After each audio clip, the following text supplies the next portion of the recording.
So my friends, I just leave the orders and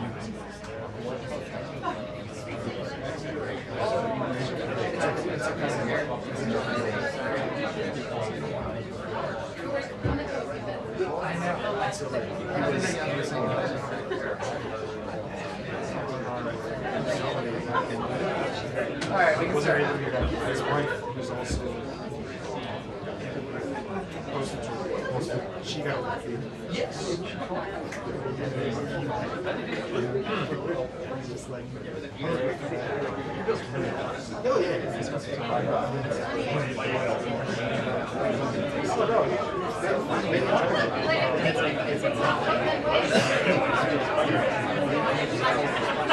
So, but he was like, just get your phone. This is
Because right now, it's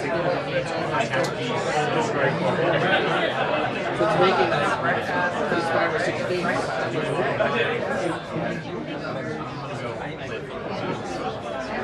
One acre corn can release 3,000 or 4,000 gallons of water a day.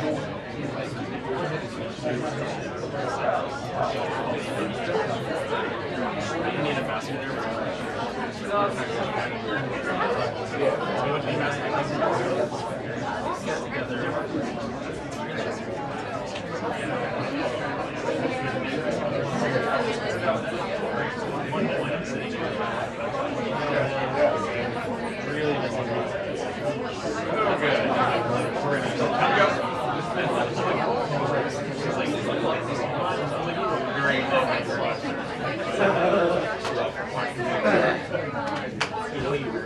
Give it the college one, 20 minutes.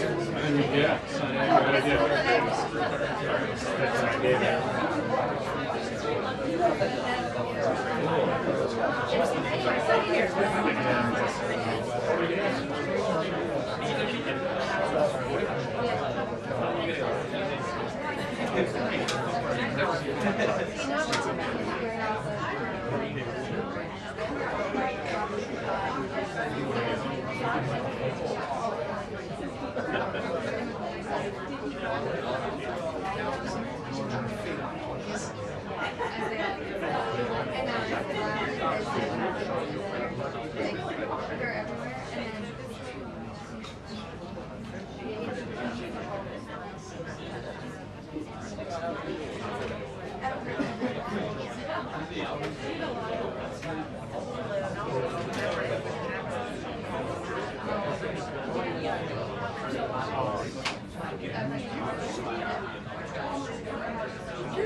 I mean, I never used them. And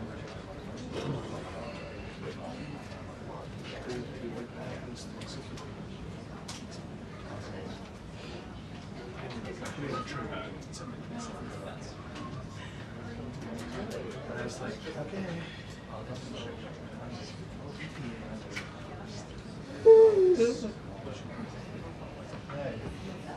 Didn't get very good. I know. No hiding sport. No.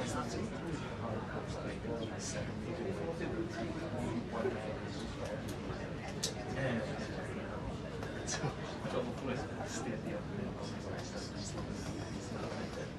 because oh, control the watch. I was like, nah, I got all the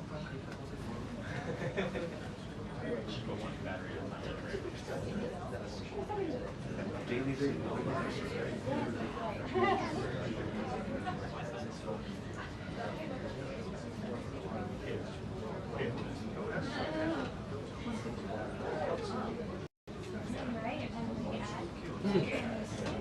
Yeah, Olivia's coming.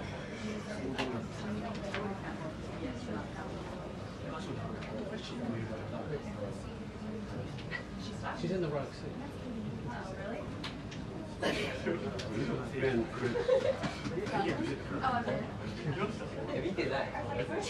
She's in your seat.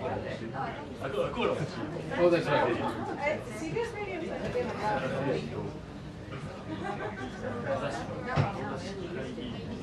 Well, I usually get fed over the others.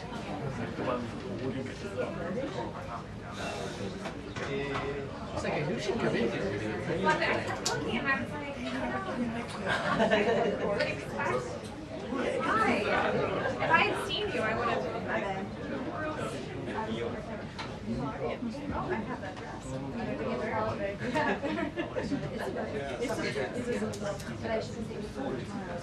That's good.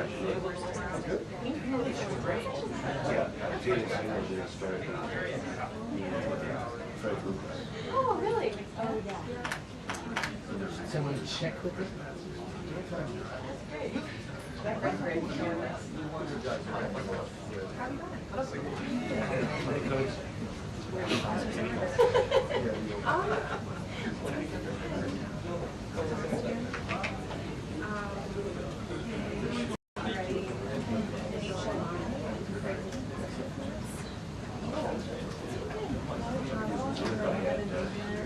David Horowitz, attorney, still at. Oh, we're so.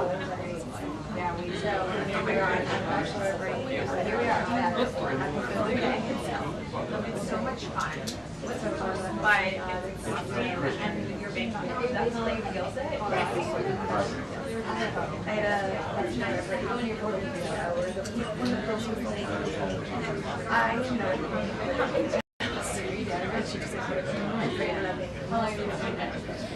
I was just like, No, they finally figured out how to yeah.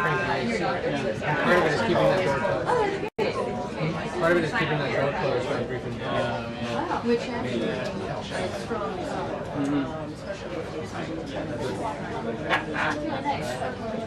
Accurate. What's I recommend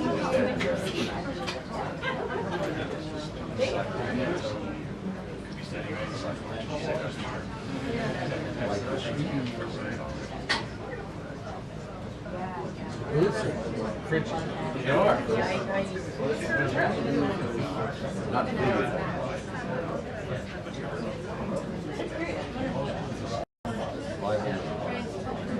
Is that it's going to be the 60s? Yeah.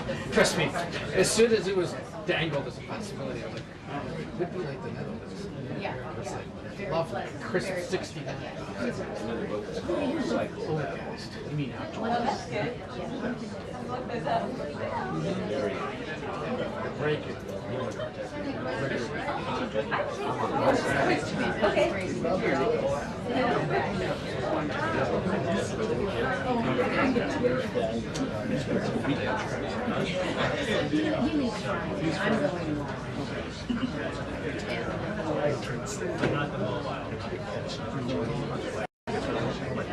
He's running it off as a business.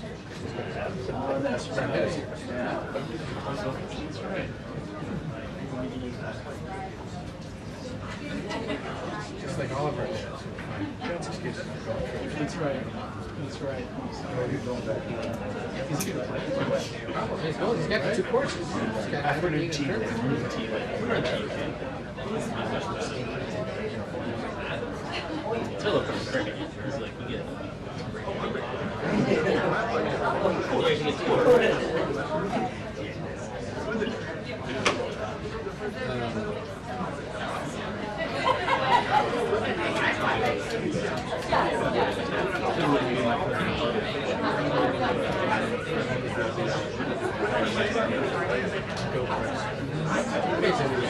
Yeah.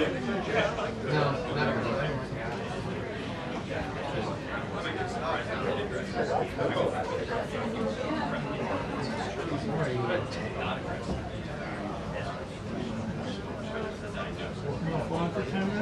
Yeah. Yeah, but not dressed like this. Yeah, right. That's different kind of stuff.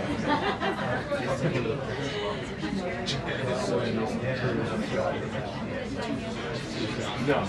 Lightweight hands are You're in a long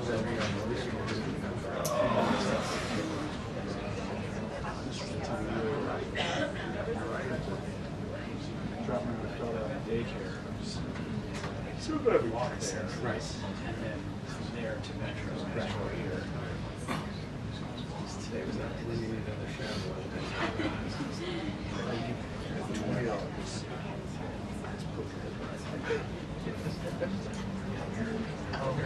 Guess not the dog sandwiches. I can't make it really hard. Just the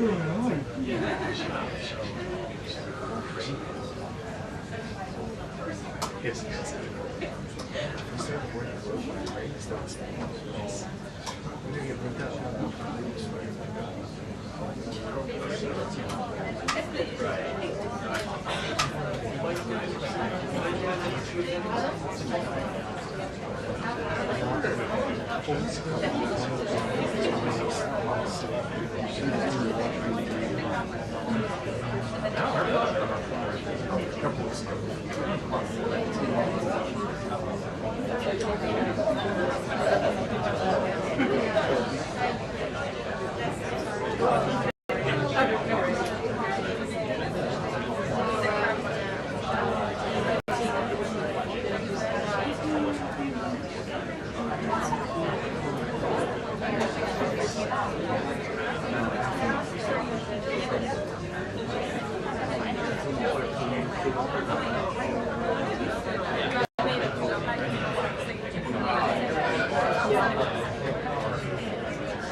I don't know what's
I really appreciate it. Cool. Thank you, Ruth. Thank you for sending it.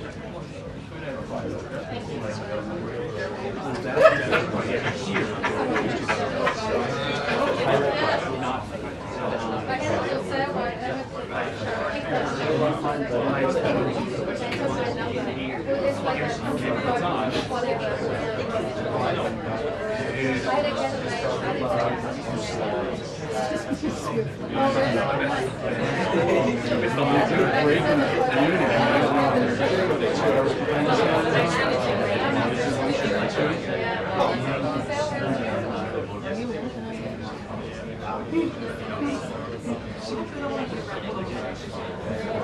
he contagious?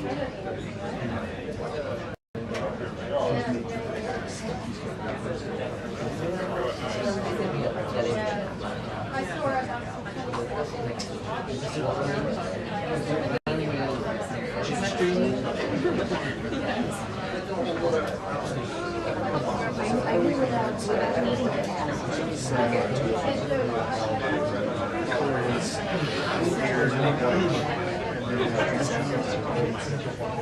Amazing. What's about the one time I was on fire? And then it was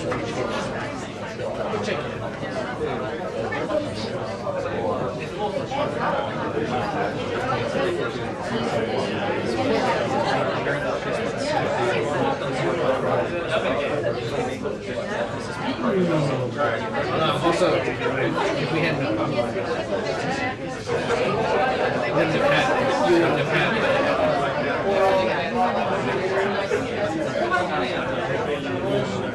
it's funny how you write and shoot down when you get fired up where you are, and you don't want someone else doing it. Oh, yeah, you don't want to do it. Oh, I guess. I see what you did there. That's what I do to you. President Bush asked. Exactly. By whom? Oh, that's right. You don't have to wear like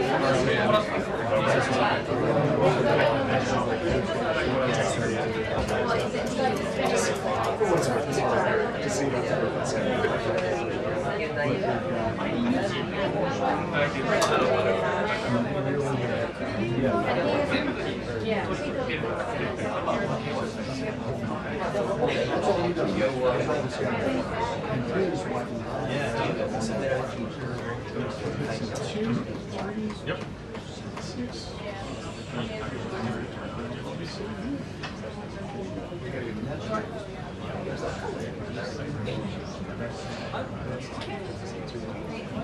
No, the judge is speaking now. So that case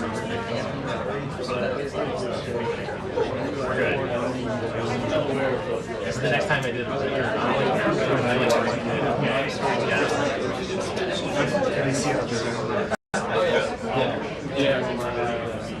it's a direct problem that you got here. Are you guys out there?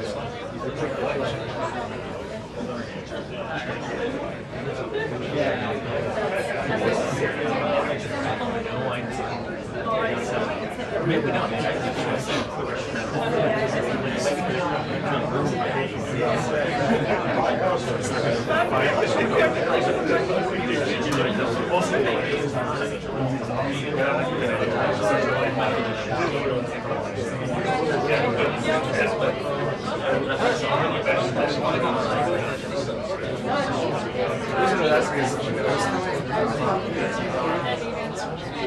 So the issue with Limelight is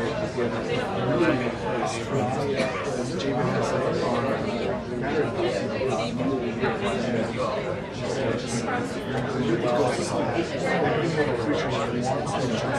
right. And he had his camera set to like 30 seconds. So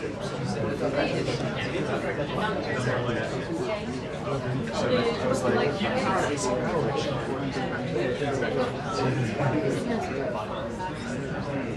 Yeah. The Vince was over his part. big industry. Oh, yeah. He's like, but there's only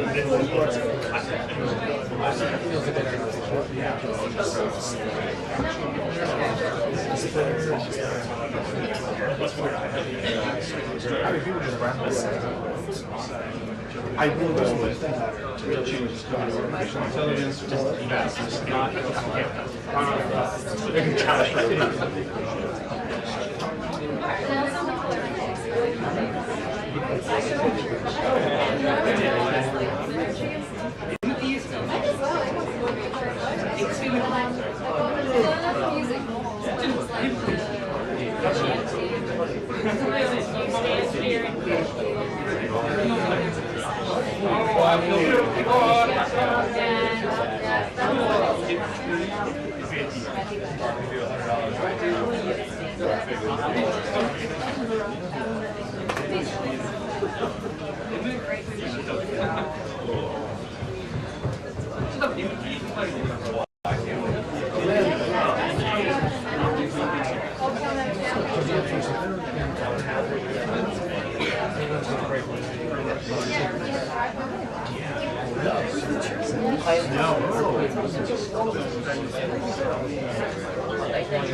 Years about migrating facial hair from Chinese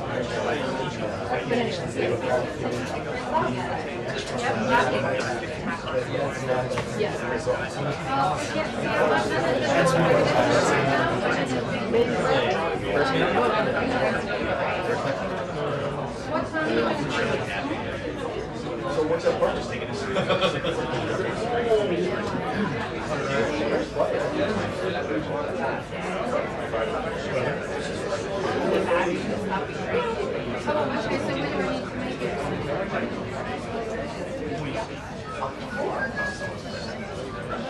Oh, okay, that's fine. They can order it, right? So you did it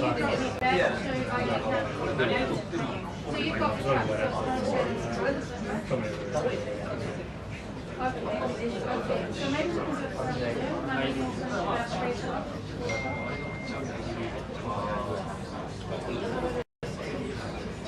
Okay, and when will it get to normally have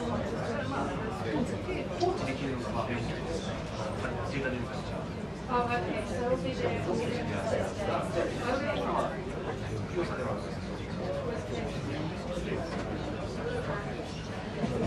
I think it's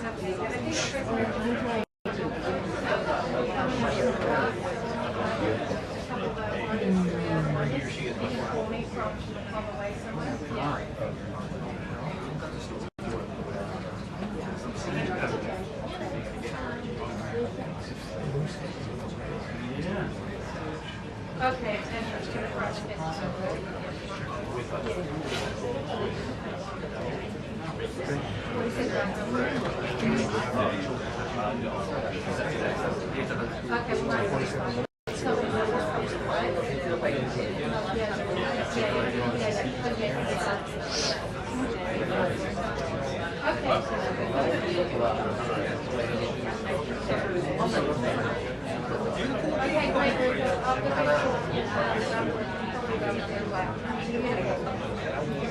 how far out of DC are you?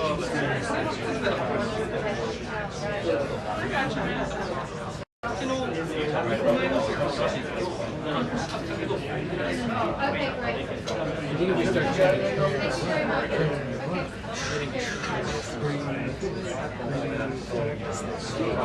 I think we'll go viral. Yeah, that's good. Check and see what's up. Knock on the door.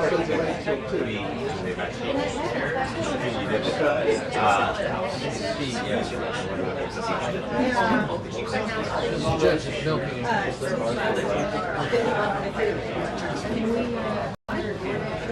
think you should. Yeah, me too. On my desk.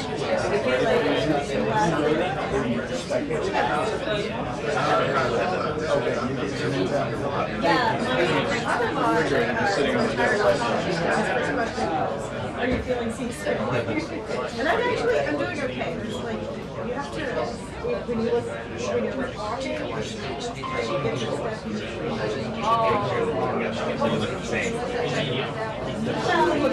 Like I'm learning, I'm going to move my head and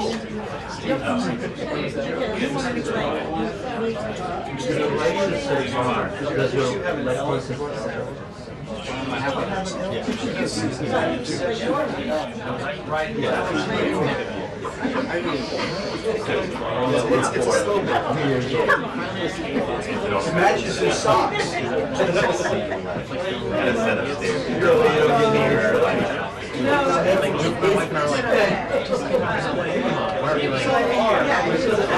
Come on.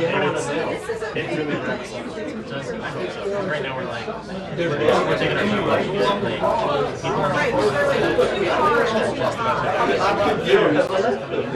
so I'm hoping it's Figure out how to adjust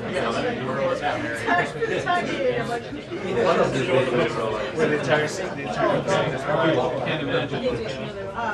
no, they won't. I mean, it's good. It's been a minute, right? So there's that side.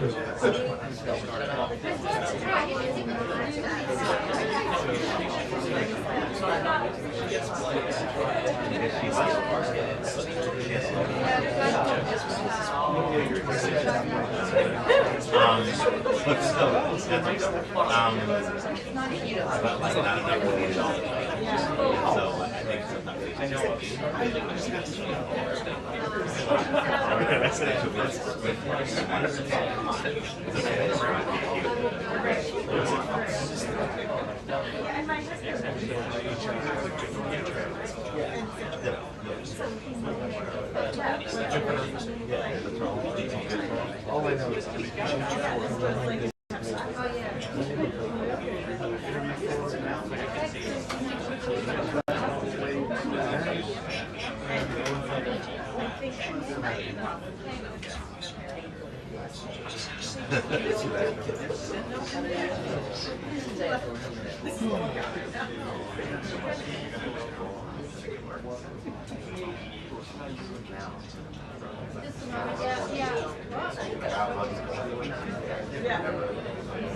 then I wear contrast, you know, so like, you know, want to be straight.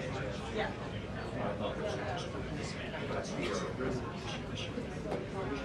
They're coming. They're coming. Okay, they are adjourned. Be at the stairs of the gates. They're adjourned. They're adjourned. They've adjourned. So. They've adjourned. Can we adjourn? We're adjourned? Everybody can leave. That makes sense. We got a second page.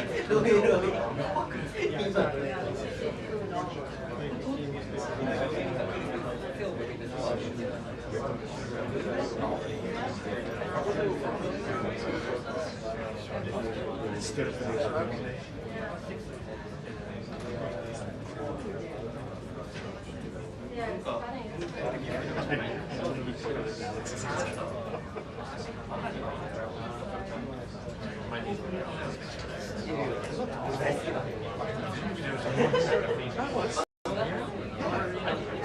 I was to Alex and so the water camera was so close to me. I was in between them and the chair.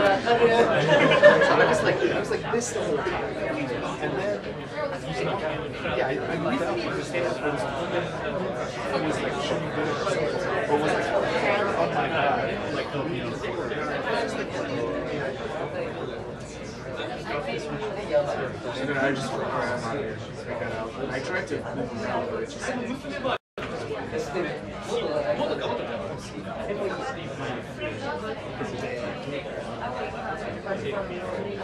oh yeah.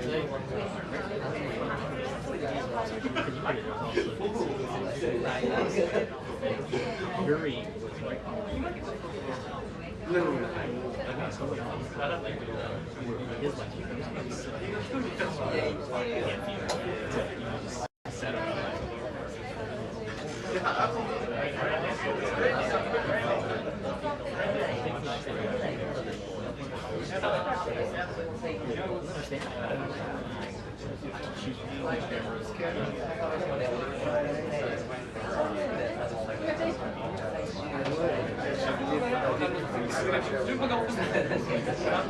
One question. Just like Yeah, it's such a you don't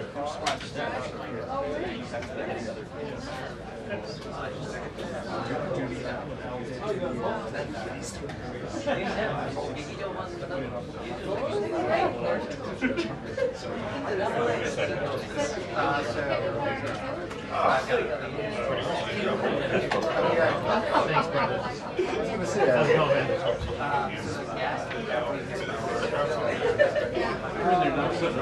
Can you check on when they're coming out to Bradford? Yeah, thanks.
Honestly, if they just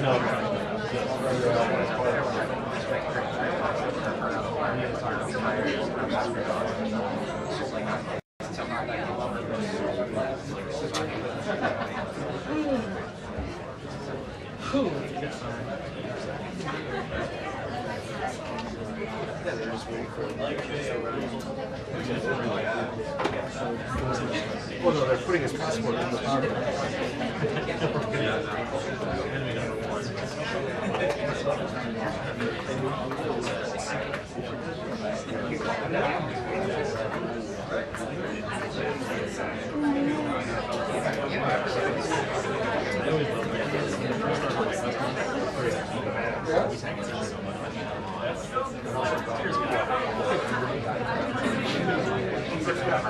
When you're on the test, it's just you're like read the first and you can read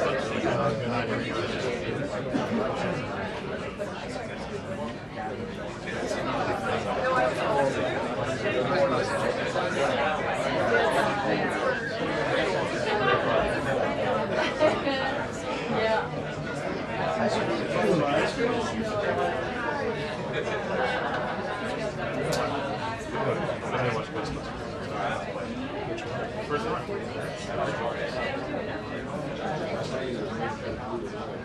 Good deal.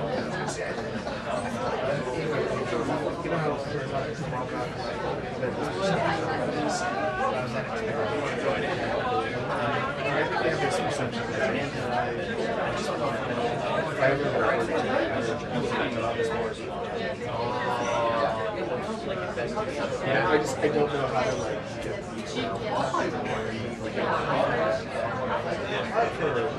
not this last round. No, or even more the one I drew before that.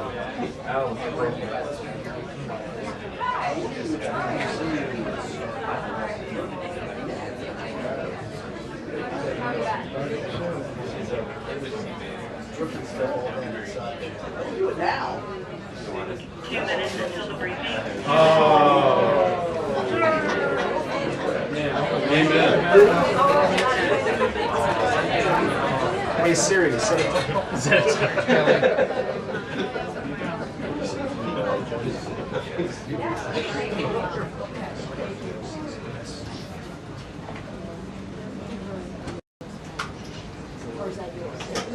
Oh, I'm sorry. Okay.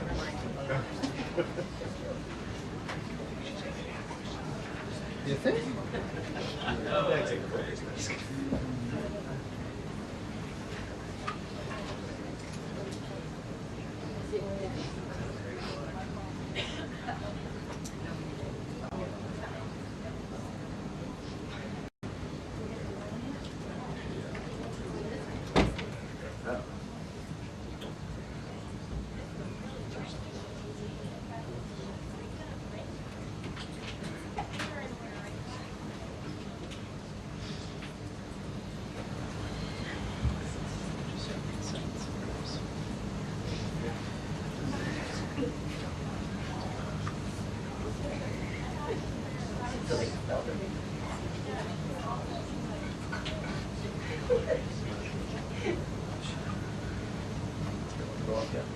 No, I didn't say that. But my lecture would actually something would go up.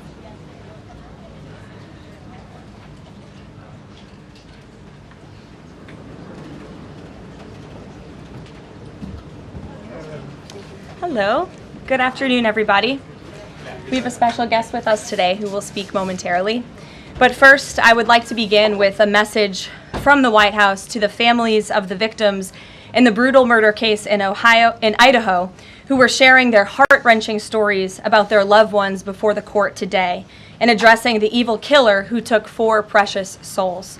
We are so sorry for the grief and the pain you have experienced at the hands of such a vicious and evil killer. Our nation grieves with you, and we will never forget the precious souls who were lost in this horrific act of evil. If it were up to the president, he would have forced this monster to publicly explain why he chose to steal these innocent souls. May God bless and watch over everyone affected by this unimaginable tragedy, especially the parents who lost their children. Let me begin with a few scheduling items off the top. Later this afternoon, President Trump will deliver the keynote address at the Winning the AI Race Summit here in Washington, D.C. President Trump believes it is non-negotiable that the United States wins the AI race, which is why today, President Trump will announce a bold and comprehensive AI action plan to sustain and enhance America's global AI dominance. Under President Trump's leadership, our country will lead the world in AI to secure a brighter future for all Americans, massively grow our economy, and protect our national security. The president will also sign 3 executive orders at the event this afternoon. On Friday morning, President Trump will travel to Scotland for a working visit that will include a bilateral meeting with Prime Minister Starmer to refine the historic U.S.-UK trade deal. On the topic of trade, yesterday, President Trump accomplished something no other president has ever achieved. The president secured and announced 3 major trade deals with the Philippines, Indonesia, and Japan, all in one day. President Trump is finally putting a stop to our country getting ripped off. As a result of the president's successful negotiating tactics, many foreign markets are now being opened to American industries for the very first time, and harmful trade barriers are being broken down. Thanks to President Trump, these countries around the world are agreeing to open their markets to American-made products and goods for the first time, which will lead to a boom in sales and profits for American businesses right here at home. As President Trump said, he will only lower tariff rates if a country agrees to open their market to American-made products. If not, they will continue to face tariffs and pay a steep price to do business in the United States of America, which remains the best market on the face of the planet. Also this week, the president officially marked 6 months here at the White House. He made big promises to the American people on the campaign trail last year, and he has unquestionably delivered on those promises in record time. The president has defeated the Biden inflation crisis to make America affordable again. Core inflation is currently at its lowest level in 4 years, and prices for everyday goods are falling. The president's pro-growth policies have fueled massive job growth across our country. Since the president has taken office, our economy has added nearly 700,000 new jobs, with native-born American workers accounting for all job gains. The president has put the economic needs of families and of workers first. He signed the largest tax cuts for the middle class in American history, including no tax on tips, overtime, and Social Security. We have also seen the president unquestionably deliver on his promise to secure our southern border. He has ended Biden's illegal alien invasion, and for 2 months in a row, 0 illegal aliens were released into our country. The president has also, as you all know, initiated the largest mass deportation campaign in American history. The president has also restored law and order to make America safe again, another campaign promise he vowed to the American public. The United States of America is currently on track for its lowest murder rate on record, following this shift from the last administration to the Trump administration.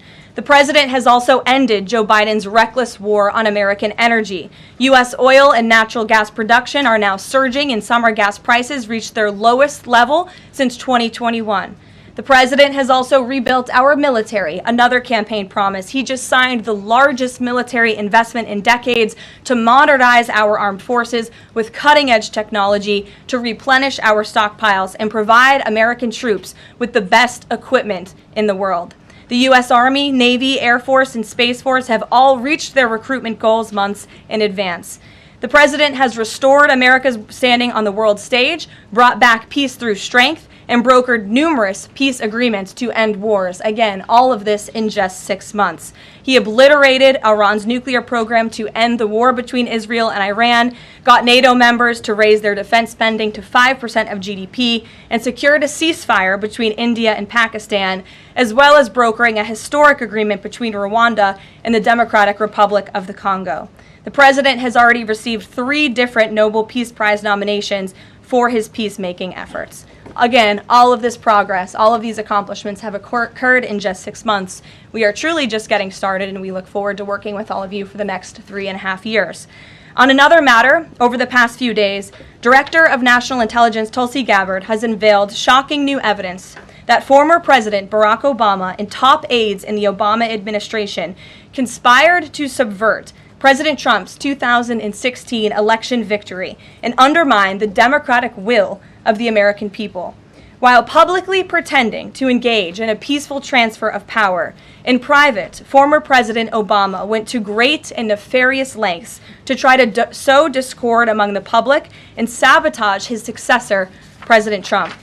The new evidence released by the Director of National Intelligence, who is here with me today, confirms that the Obama administration manufactured politicized intelligence, which was later used as the justification for baseless smears against President Trump in an effort to try to delegitimize his victory before he even took the oath of office. The truth is that President Trump never had anything to do with Russia, and the Russia collusion hoax was a massive fraud perpetuated on the American people from the very beginning. And the worst part of this is Obama knew that truth, and so did all of the other corrupt officials involved in this scam, including former CIA Director John Brennan, former Director of National Intelligence James Clapper, former FBI Director James Comey, former Deputy Director Andrew McCabe, and many others. Director of National Intelligence Gabbard's report further confirms what we already knew. There was no collusion, no corruption, except on the part of Barack Obama and the weaponized intelligence agencies at the time. The Russia hoax was a blatant lie, all ginned up by Democrat political operatives that were signed off on by then President Obama and leaked to the news media to launch a years-long witch hunt against President Trump and his first administration. Allies of the president, including his own son, Donald Trump Jr., were disgustingly smeared as Russian assets, and some even had their lives destroyed because of this vicious lie. The president's first 2 years in office had this fake distraction hanging over it, and endless resources, time, and political capital were spent having to debunk these lies from the highest levels of our government. Now, nearly 10 years later, thanks to the declassification of documents by Director Gabbard, the truth has finally come to light. And this truth vindicates President Trump, his family, and his many allies and associates who were smeared with defamatory lies. President Trump was right from the beginning about all of this, and we are grateful that justice can be served. Now, we have even more damning evidence implicating those who tried to sabotage a duly elected president and did grave material harm to our republic. Thanks to additional important work done by CIA Director Ratcliffe, Committee Chairman Rick Crawford over the past few months, a newly declassified 2020 report prepared by the House Permanent Select Committee on Intelligence, which DNI Director Gabbard has declassified, found that the intel community did not have any direct information that Russian President Vladimir Putin wanted to help elect President Trump in 2016. And in fact, Russia was actively preparing for a Hillary Clinton victory. But at the unusual direction of Barack Obama at the time, the intel community published implausible intelligence suggesting otherwise. Why? To sabotage the incoming president.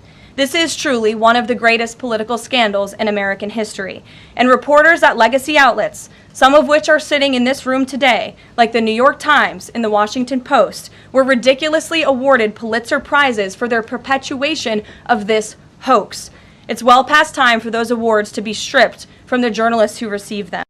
It is not journalism to propagate political disinformation in service of the Democrat Party and those in the intelligence community who hand over out of context and fake intelligence to push a false political narrative. I will now pass it over to the Director of National Intelligence, Tulsi Gabbard, to speak more about all of this, and then we will open it up for questions afterwards. Tulsi, thank you for being here.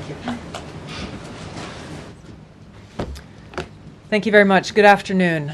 At President Trump's direction and with the support and coordination with the House Intelligence Committee Chairman Rick Crawford, today we've released a declassified Oversight Majority Staff report that was produced in September of 2020. The stunning revelations that we are releasing today should be of concern to every American. This is not about Democrats or Republicans. This has to do with the integrity of our democratic republic and American voters having faith that the votes cast will count. There is irrefutable evidence that detail how President Obama and his national security team directed the creation of an intelligence community assessment that they knew was false. They knew it would promote this contrived narrative that Russia interfered in the 2016 election to help President Trump win, selling it to the American people as though it were true. It wasn't. The report that we released today shows in great detail how they carried this out. They manufactured findings from shoddy sources. They suppressed evidence and credible intelligence that disproved their false claims. They disobeyed traditional tradecraft intelligence community standards and withheld the truth from the American people. In doing so, they conspired to subvert the will of the American people who elected Donald Trump in that election in November of 2016. They worked with their partners in the media to promote this lie, ultimately to undermine the legitimacy of President Trump and launching what would be a years-long coup against him and his administration. We're here today because the American people deserve the truth, they deserve accountability, and they deserve justice.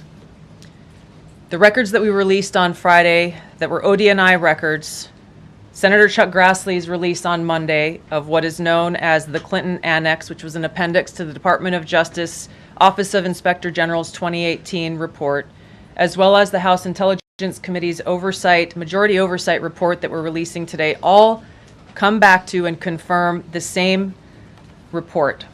There was a gross politicization and manipulation of intelligence by the Obama administration intended to delegitimize President Trump even before he was inaugurated, ultimately usurping the will of the American people. I'm going to go over the key findings from the House Intelligence report, which investigated the claims that were made by an intelligence community assessment ordered by President Obama and published in January of 2017. First, Putin's principal interests relating to the 2016 election were to undermine faith in the U.S. democratic process, not show any preference of a certain candidate. In fact, this report shows Putin held back from leaking compromising material on Hillary Clinton prior to the election, instead planning to release it after the election to weaken what Moscow viewed as an inevitable Clinton presidency. In the January 2017 intelligence community assessment that President Obama ordered, John Brennan, who was CIA director at the time, and the intelligence community intentionally suppressed intelligence that showed Putin was saving the most damaging material that he had in his possession about Hillary Clinton until after her potential and likely victory. The report goes into great detail about the information that Russia and Putin had on Hillary Clinton, which included possible criminal acts like secret meetings with multiple named U.S. religious organizations in which State Department officials offered, in exchange for supporting Secretary Clinton's campaign for the presidency, significant increases in financing from the State Department. They also had documents that showed the patronage of the State Department to State Department employees who would go and support Hillary Clinton's presidential campaign. There were high-level DNC emails that detailed evidence of Hillary's, quote, psycho-emotional problems, uncontrolled fits of anger, aggression, and cheerfulness, and that then Secretary Clinton was allegedly on a daily regimen of heavy tranquilizers. Then CIA Director Brennan and the intelligence community mischaracterized intelligence and relied on dubious substandard sources to create a contrived false narrative that Putin developed a quote-unquote clear preference for Trump. Brennan and the IC misled lawmakers by referencing the debunked Steele dossier to assess quote-unquote Russia's plans and intentions, falsely suggesting that this dossier had intelligence value when he knew that it was discredited. The intelligence community excluded significant intelligence and ignored or selectively quoted reliable intelligence that contradicted the intelligence community assessment's key findings on Putin's alleged support for Trump. Including this intelligence reporting would have exposed the ICA's claim as implausible, if not ridiculous. The intelligence community assessment omitted reliably sourced information, such as how some Russian intelligence officials were quote-unquote planning for candidate Hillary Clinton's victory, while others assessed neither Trump nor Clinton would respect Russia's interests. As was reflected in the ODNI documents that we released on Friday, multiple intelligence community assessments released in the months leading up to the November 2016 election concluded that Russia had neither the intent nor capability to impact the outcome of the U.S. election. On December 5th of 2016, the FBI and ODNI gave the House Intelligence Committee its first post-election classified briefing, in which there was no mention of Putin aspiring to elect Trump by either agency. The Presidential Daily Brief, drafted on December 8th of 2016, stated that no Russian or criminal actors impacted vote counts. This document was pulled just hours before it was to be published due to quote-unquote new guidance. If it had been published, it would have been briefed to both President Obama and President-elect Donald Trump. On December 9th, 2016, a National Security Council meeting was called to gather President Obama's senior national security officials, which included CIA Director Brennan, then Obama DNI James Clapper, Susan Rice, and others. Following that secret meeting, DNI Clapper's assistant sent an email to the intelligence community with the subject line, POTUS tasking on Russia election meddling, tasking ODNI leaders to create a new assessment per the president's request. The House Intelligence Committee Oversight Report that we released today reveals that, quote, unlike routine intelligence community analysis, the intelligence community assessment was a high-profile product ordered by the President Obama. It directed senior intelligence community agency heads and created an intelligence community assessment limited to just 5 analysts, using one principal drafter. This is not something that occurs in the normal path of producing an intelligence community assessment that reflects the views across the intelligence community. The production of this intelligence community assessment was subject to unusual directives directly from the president and senior political appointees, especially the former director of the CIA, John Brennan. The House Intelligence Committee Oversight Report also shows how later that same day, on December 9th, Brennan ordered the publication of quote-unquote substandard reporting on Russian activities, which had previously been withheld from publication of prior assessments because the information was judged, quote, to have not met long-standing publication standards. Some of the information later used in the Obama-ordered assessment over the objections of veteran CIA officers was quote unquote unclear or from unknown sources. The Intelligence Committee's oversight report reveals that CIA Director Brennan overruled senior CIA officers who challenged the Obama-ordered intelligence assessment, stating, quote, "We don't have direct information that Putin wanted to get Trump elected." Yet, the Obama-directed assessment was published on January 6, 2017, which explicitly stated, quote, "We assess Putin and the Russian government aspired to help President-elect Trump's election chances, when possible, by discrediting Secretary Clinton and publicly contrasting her unfavorably to him." End of quote. The CIA and FBI, then led by John Brennan and James Comey, expressed high confidence in this judgment, while the NSA expressed moderate confidence. Yet, as the report we released today shows, the ICA, the Intelligence Community Assessment, did not cite any report where Putin indicated helping Trump win was an objective. The opposite is true.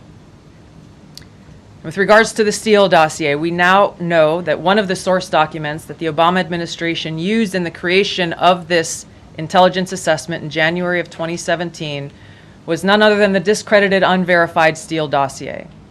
The House Intel report states, quote, "Contradicting public claims by then CIA Director Brennan that the dossier was not in any way incorporated into this intelligence assessment. The dossier was referenced in the intelligence assessment's main body text and further detailed in a 2-page assessment annex."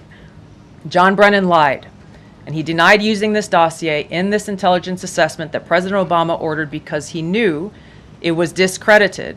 It was a politically motivated, manufactured document. He directed senior CIA officials to use it anyway.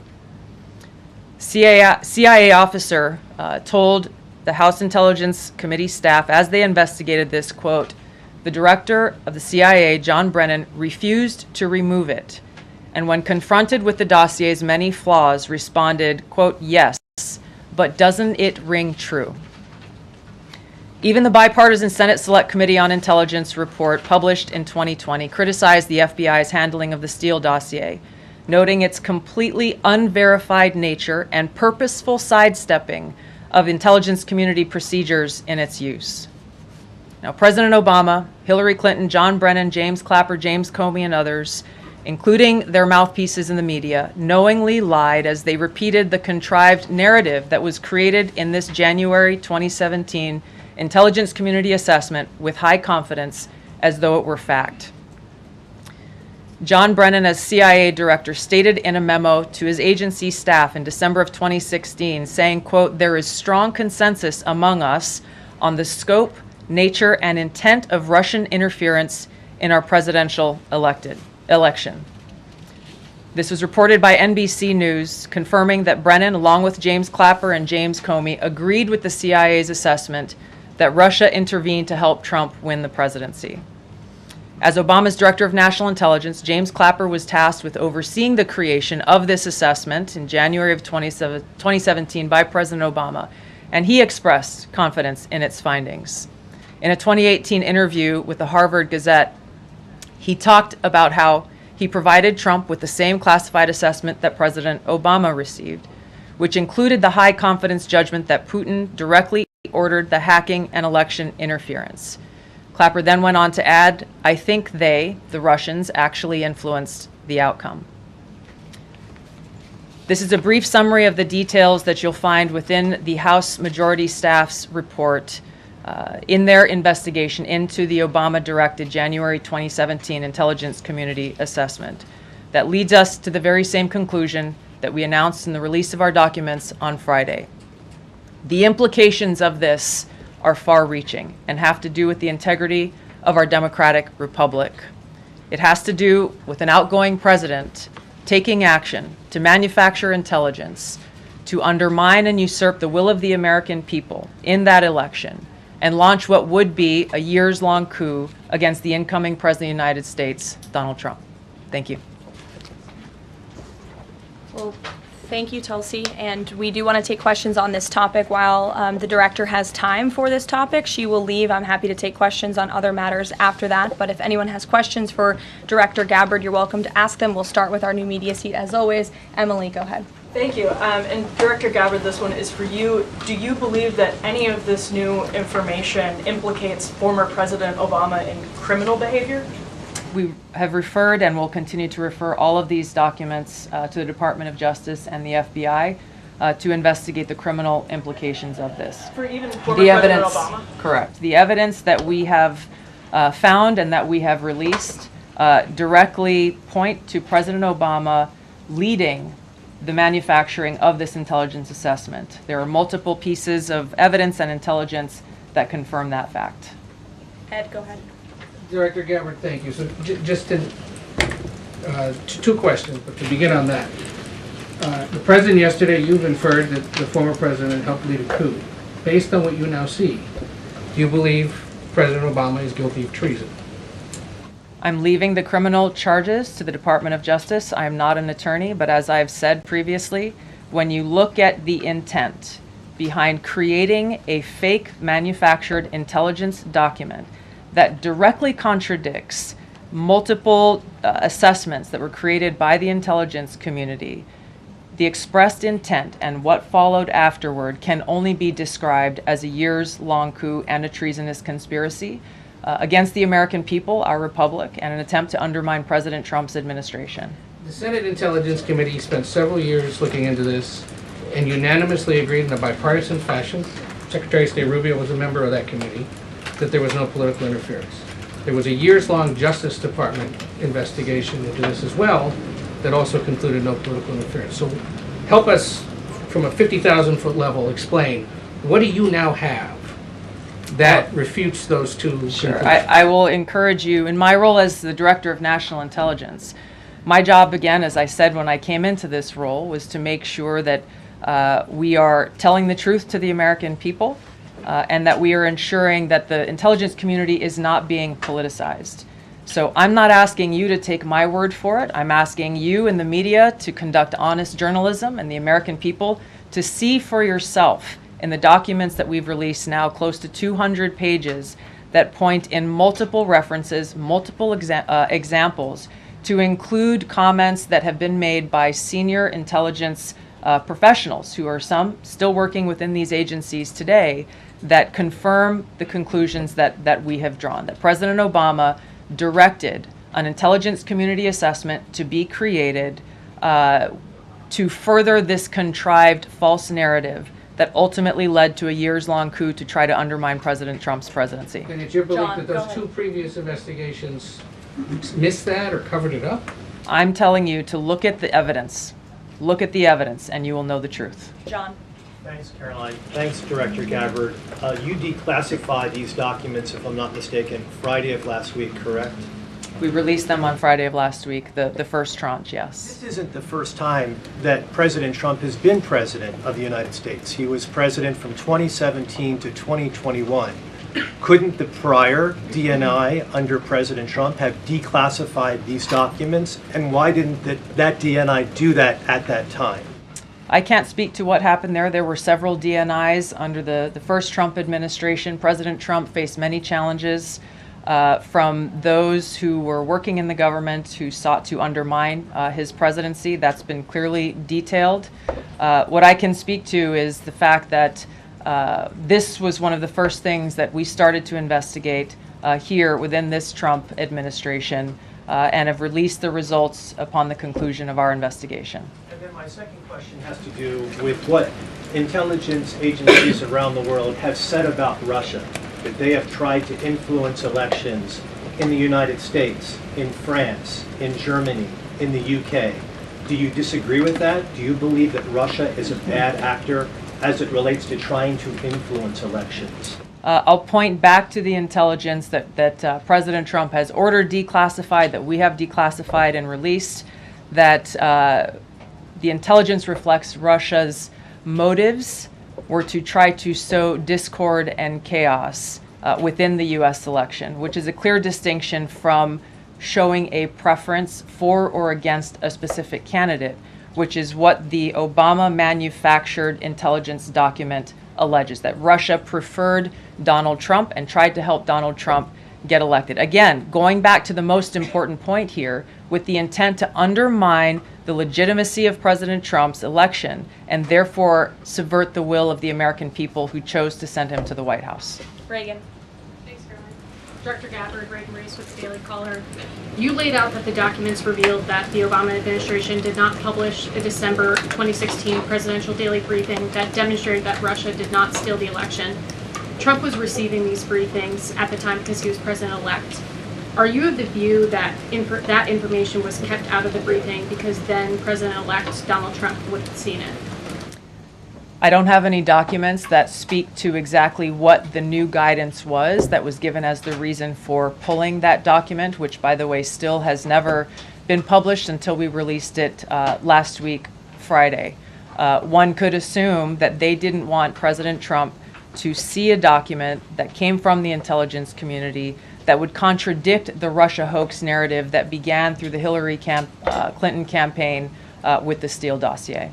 One more, maybe either for you or Caroline. The president said yesterday that Obama committed treason. Do you or the White House believe that the Supreme Court's immunity decision protects Obama from prosecution? Look, I can speak to the president's feelings on this matter. He spoke to all of you yesterday in the Oval Office, but I also spoke to him about this morning. And he wants to see all those who perpetuated this fraud against our country, who betrayed our country and the Constitution, to be thoroughly investigated and held accountable. And it's been 10 years of this. And I would just add, based on everything the director has said and declassified, all of you in this room should go through it and take a look at this report and review the intelligence, because unfortunately that hasn't happened. And many of the people who perpetuated this hoax, Clapper, Andy McCabe, James Comey, and many others, have been hired by major networks in this room to go on television and continue to spew these lies, knowing that they are lies. And if you all recall, just flashback to 2016 and the years after, the entire Trump 1 presidency was embroiled in this scandal that was perpetuated by the Democrat Party. And you had major Democrat Party officials in this city, namely Adam Schiff, Hillary Clinton, Elizabeth Warren, who went on television and told the American people, Donald Trump is an asset of Russia. It was a lie. They always knew it. Hillary Clinton herself said that President Trump would be a puppet for Putin. Senator Tim Kaine at the time called President Trump Vladimir Putin's defense lawyer. Adam Schiff stated, and one of the worst things a lawmaker can do is to tell the American people, I know something you don't know, it's just classified and I can't tell you. And that's what he said. I can tell you that the case is more than that. I can't go into the particulars, but there is more than circumstantial evidence now. And not enough people in this room, not enough journalists in this country pushed Adam Schiff to say, what are you talking about? What evidence do you have? Everybody just ran with the lies, and it led to impeachments. It led to the division of our country. Unfortunately, so many Americans, from listening to outlets in this room, believed in these lies. And it's a complete scam, and it's a scandal, and the president wants to see accountability for that. Phil. Thank you. Question for Director Gabbard. A spokesperson for former President Obama said in a statement earlier this week, quote, nothing in the documents issued last week undercuts the widely accepted conclusion that Russia worked to influence the 2016 election but did not successfully manipulate any votes. How do you respond to critics like former President Obama and also others on the Hill who say that the administration is conflating apples and oranges here, conflating allegations of actual hacking of voter machines and allegations of interference generally?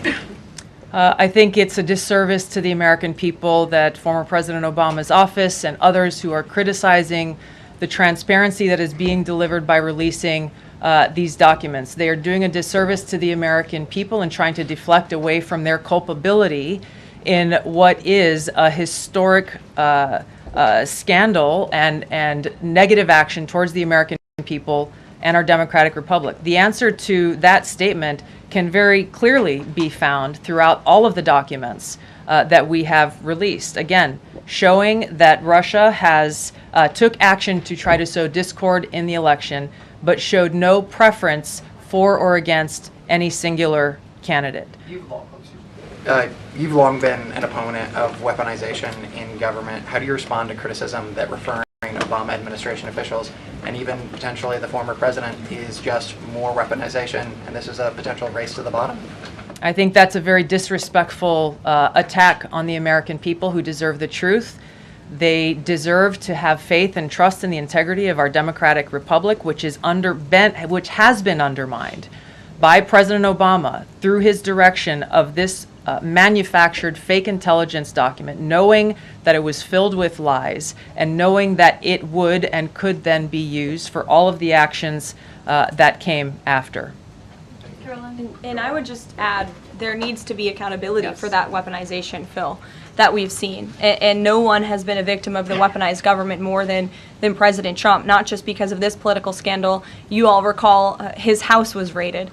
So I think, it's very disingenuous for people to say, how dare they speak of former President Obama about this based on evidence and based on intelligence, when the former President of the United States, Donald Trump's home was raided, when he was forced to sit in a Manhattan courtroom and many other courtrooms across the country for crimes he never committed, when he was impeached and indicted, and the entire country witnessed that. That's the weaponization of justice. Now the president is back because the American people see the truth. Nearly 80 million Americans reelected him back to this office, and he believes that we need to have justice and accountability. And I think the nearly 80 million Americans who reelected him agree with that. Caitlin. Thank you, Caroline. Two questions for Director Gabbard just on this. Director Gabbard, you referenced the past intelligence reports and assessments on this, including that 2017 one that was signed off, as Ed noted, by every Republican on the Senate Intelligence Community, including the acting chair of the time, now Secretary of State Marco Rubio, who said in a statement that they did not find any evidence of Russian collusion, but they did find, however, is very troubling, and they found irrefutable evidence of Russian meddling. One, are you saying that he's wrong in that statement that he made then? And secondly, what would you say to people who believe that you're only releasing these documents now to improve your standing with the president after he said that your intelligence assessments were wrong? Well, first I want to correct something that you stated, which was citing the Senate Intelligence Committee's report as being one and the same. I think you said the intelligence community. The Senate Intelligence Committee has a very different function than the Office of the Director of National Intelligence. The evidence and the intelligence that has been declassified and released is irrefutable. I'm going to let Caroline speak to Secretary Rubio. I'll speak to both questions. First, on Secretary Rubio, he put out a statement in 2020 following that Senate Intelligence Committee report, and he said what they found is troubling. We found irrefutable evidence of Russian meddling, which the Director of National Intelligence just confirmed for all of you, that Russia was trying to sow distrust and chaos. But what's the outrage in this that Secretary Rubio did not say at the time, the Democrats were saying at the time, is the fact that the intelligence community was concocting this narrative that the president colluded with the Russians, that the president's son was holding secret meetings with the Russians. All of these lies that were never true. And he also said at that time, we discovered deeply troubling actions taken by the FBI under Comey, particularly their acceptance and willingness to rely on the Steele dossier without verifying its methodology or sourcing. The Steele dossier that many outlets in this room ran as the gospel truth, and it was cooked up and paid for by the Clinton campaign.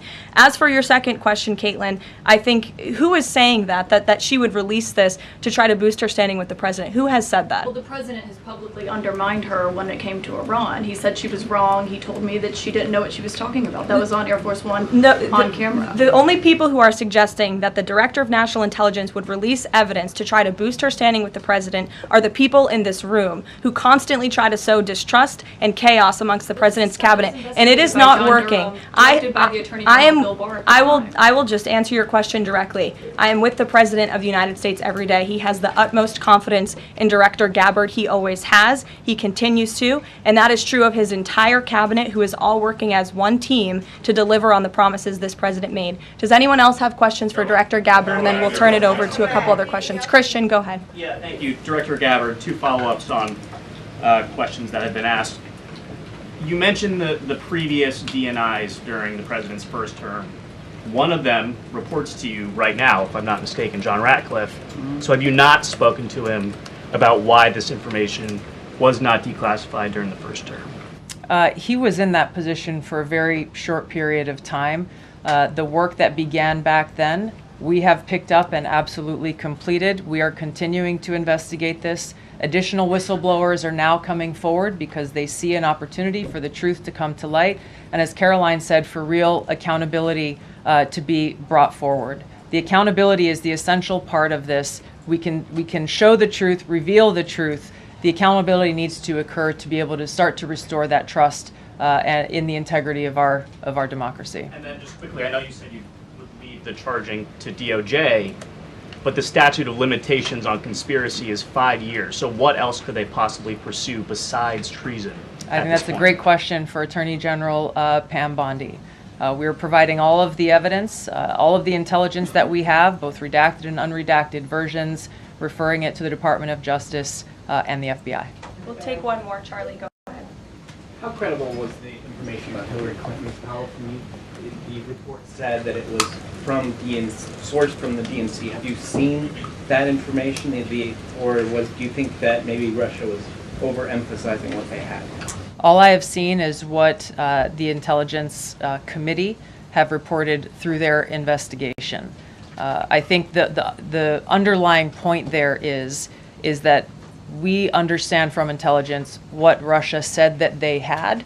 And the important point here is that if they were trying to influence the election, as President Obama and James Clapper and John Brennan, everybody said they were doing in order to support Donald Trump's election, they would have released the most damning of that information, some of which I detailed here. You'll find the rest in the report, prior to the election to help Donald Trump win.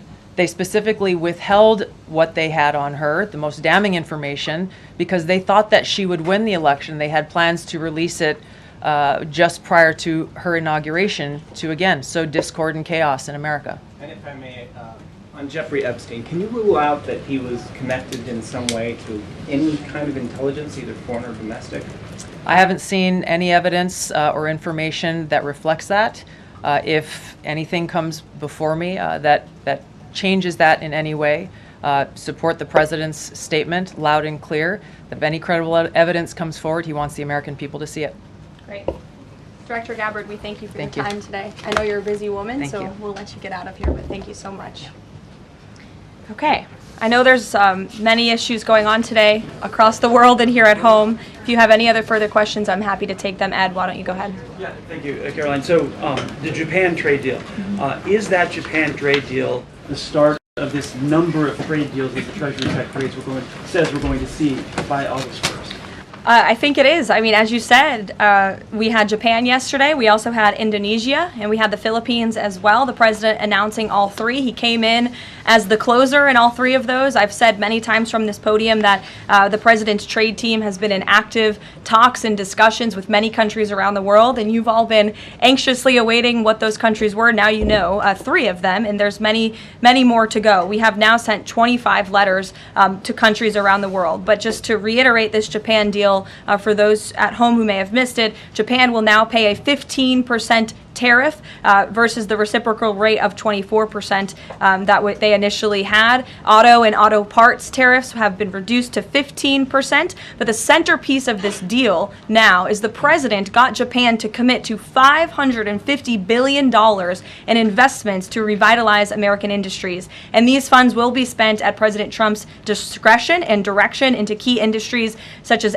energy, semiconductors, critical minerals, pharmaceuticals, and shipbuilding. And the U.S. will retain 90% of the profits from any investments made by this $550 billion fund. This was originally a $400 billion investment that President Trump then negotiated to an increase of $150 billion, making it a $550 billion deal for the American people. And I just want to emphasize, Ed, I see you have a follow-up, but it's very important. Japan has agreed to open their markets to many very key sectors and American-made products that have really faced very strict tariff and non-tariff barriers prior. So thanks to the president, Japan's markets will now be open to American-made products and goods. This is big news for our tech companies and our farmers as well.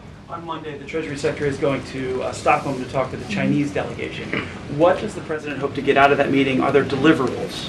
I won't speak to any deliverables or set expectations. I'll let the Secretary of Treasury do that. But I did speak to him yesterday about his upcoming trip, and he looks forward to continuing discussions with his Chinese counterparts. The President has ensured that we have a good continuing working relationship with China that benefits the United States. And so the Secretary of Treasury will be obviously discussing those key matters, but I'll let him set the expectations. One more, if I may.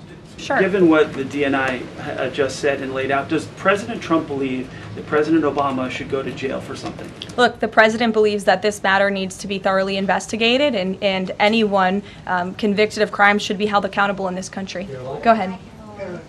Special Envoy Wickoff is headed overseas again. Good to see you, Olivia. I haven't seen you since the campaign trail. Yeah, it's good to see you.